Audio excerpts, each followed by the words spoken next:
La manne, le pain que l'Éternel nous donne pour nourrir notre foi.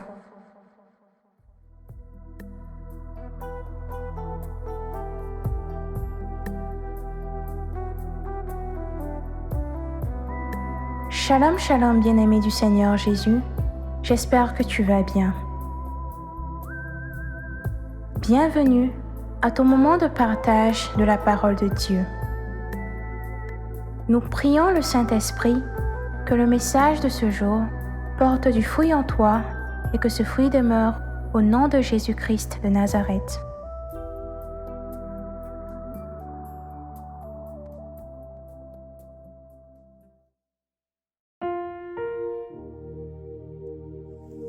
Notre méditation de ce jour a pour thème le renouvellement de notre intérieur par la véritable adoration à Dieu. Ils arrivent à Jérusalem. Étant entrés dans le temple, Jésus se mit à chasser les vendeurs et les acheteurs qui s'y trouvaient. Il culbuta les tables des changeurs et les sièges des marchands de colombes, et il ne laissait personne transporter d'objets à travers le temple. Marc 11, versets 15 à 16.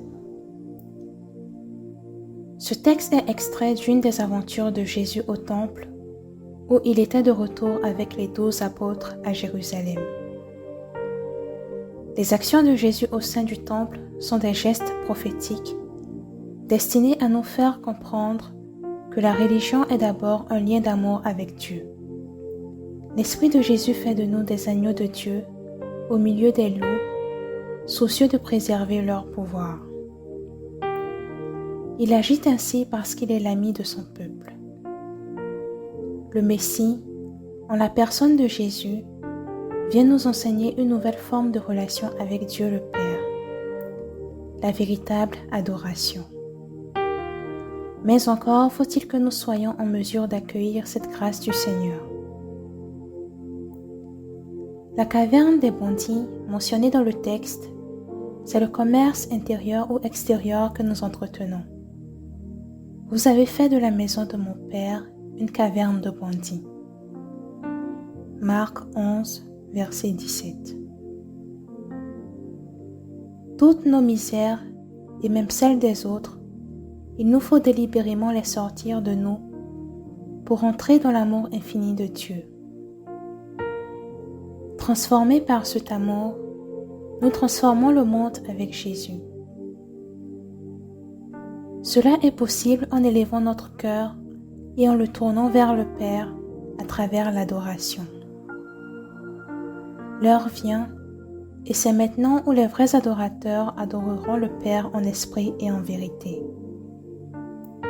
Tels sont les adorateurs que recherche le Père. Dieu est esprit, et ceux qui l'adorent, c'est en esprit et vérité qu'ils doivent l'adorer, nous dit la Bible. C'est en union avec Dieu par la foi qu'il faut prier non pas dans un temple quelconque, mais dans le temple de notre cœur, là où réside la splendeur éternelle du Père. Jésus nous a fait don de la vérité qui rend libre, d'un esprit de Pentecôte dont le souffle régénère tout sur son passage. Dieu ne cesse d'aimer son peuple et il veut voir en nous le resplendissement de son amour. Avant de quitter le temple, Jésus inspecta du regard toutes choses. Il est tendre et miséricordieux, mais il est vrai et juste. Nous sommes la vigne, la plantation de Dieu qui doit porter le fruit de l'amour en tout temps, à l'instar du figuier dans l'Évangile qui malheureusement a dérogé à cette règle. Prions. Seigneur, donne-nous la grâce d'une foi qui s'intensifie pour que notre prière, notre adoration soit véritable et conforme à ta volonté. Amen.